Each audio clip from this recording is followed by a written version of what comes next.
All right, I'm back for Dust US's ongoing coverage of ESL Impact Season 5, the Dallas Finals. I'm here with Florence following a difficult loss against Navi Javelins and their run here at the LAN tournament. To start, I think it goes without saying that was a tough loss, not terribly competitive. What do you think went wrong here today?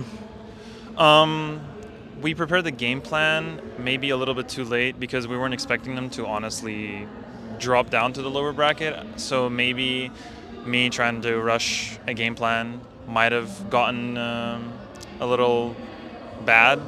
But honestly, in my opinion, even though it was rushed, like when we looked back at the rounds that we lost, when I called pauses, it was exactly the things that I saw in the demos, and it was kind of written like I guess people just weren't too accustomed to the game plan, and they were still making mistakes, even though we kind of knew how they played.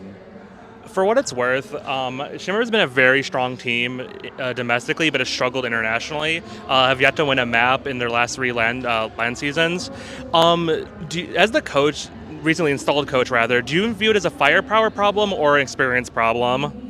I don't think it's a firepower problem at all. I think it's an experience problem because I think online, when we're scrimming, even when we're scrimming here at the practice rooms, people are playing great. But as soon as we get on the stage, there are some players that are less experienced than others that drop down in their performance and they get a little quiet, and that obviously drastically changes the way this team plays. What to what extent do you think it's like a mental problem? Obviously, this team's been at plenty of lands now. Is mental going to be something you're going to work on to make sure that the team is more resilient when it comes to being down in a series like this?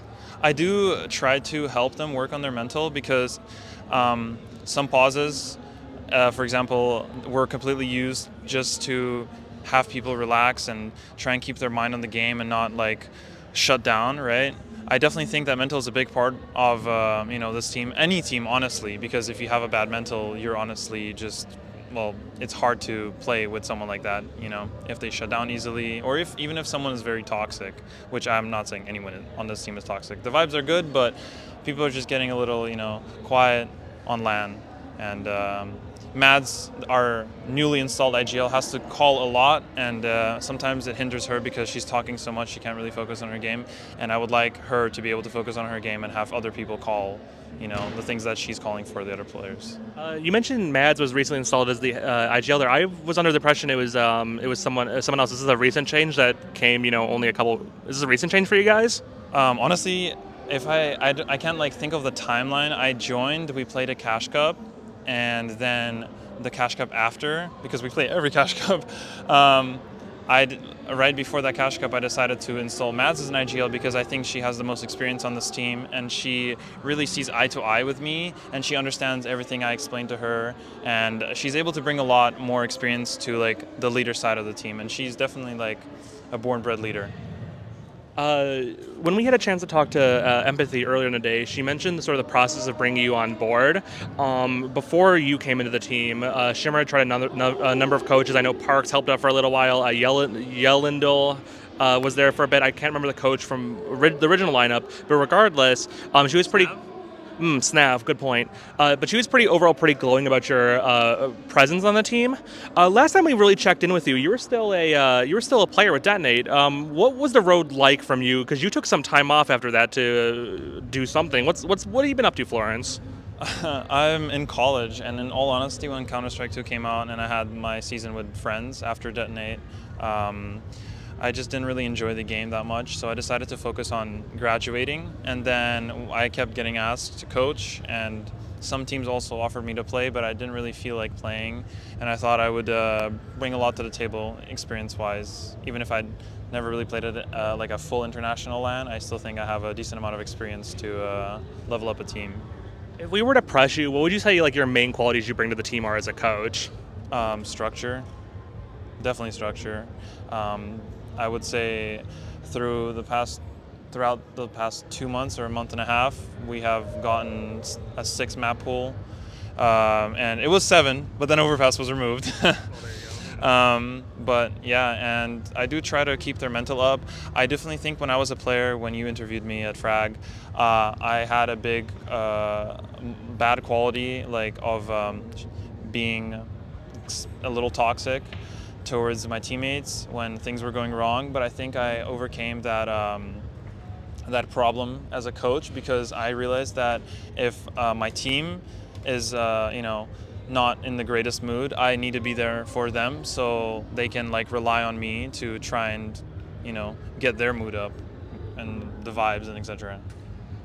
So with the season now over for TSM Shimmer, you're gonna head home, and what does the team need to work on? Like, what is the one thing that you're gonna really drive into the team to be like, hey, this is like what we need to be better at when we come back for season 6? I definitely think that the problem that first was on this team was there was too much information that I was just putting on these players, maybe because I was expecting them to absorb it super fast. So then we had to slow it down, and I think the way that they learn new maps is pretty like at a decent speed. So the thing that we need to fix now is how people play mid round because communication is a very important part of Counter-Strike, obviously, and I think our communication is not very good in terms of mid rounds. And people, obviously, like I said, on LAN especially, shut down and don't realize protocols. I have a whole document of like protocols, and I need my teammates to really learn those because we're still not really, doing the right things late round in game because people are kind of forgetting the right thing to do. And I think honestly, we just need to play and play and play and play until we play every single scenario ever. On every map that we play, and I think then people will get comfortable with the roles because I swapped around a bunch of roles on this team, and hopefully for the next LAN, if we qualify, which I'm really hoping we will, and I will do my best as a coach to make us get that last slot. This is your first time in your career on a team on a big organization like TSM. You've been with your Detonates, you've been with your Akimbos, you've been with your small little kinship. You run by like one guy, one employee. What's it like for you to be on an organization as as prestigious and as has as much history as TSM? Like, be real with me. Don't give me like the party line, but like, what's it like being on an org like TSM after so long? I mean, it definitely feels surreal. Like, we have a meet and greet tomorrow. I never thought in my life I'd do a meet and greet. And I definitely, like, the thing that always is on my mind is that now that we're under such a big org, we need to have good results to bring to this org. Otherwise, there's always like the thought looming that we're not good enough or something. But I think everyone here worked hard, and they're going to keep working hard to get even better. Is TSM going to give you that time? Has there been a conversation about like, is it beyond this one event? Are they with you guys for the long haul? I'm pretty sure yes, because we should be boot camping before next season. That's really good to hear, Florence. I'll let you get back to your team and hopefully start the work for season 6. Thank you so much for your time, and good luck on what comes next for TSM Shimmer. Thank you.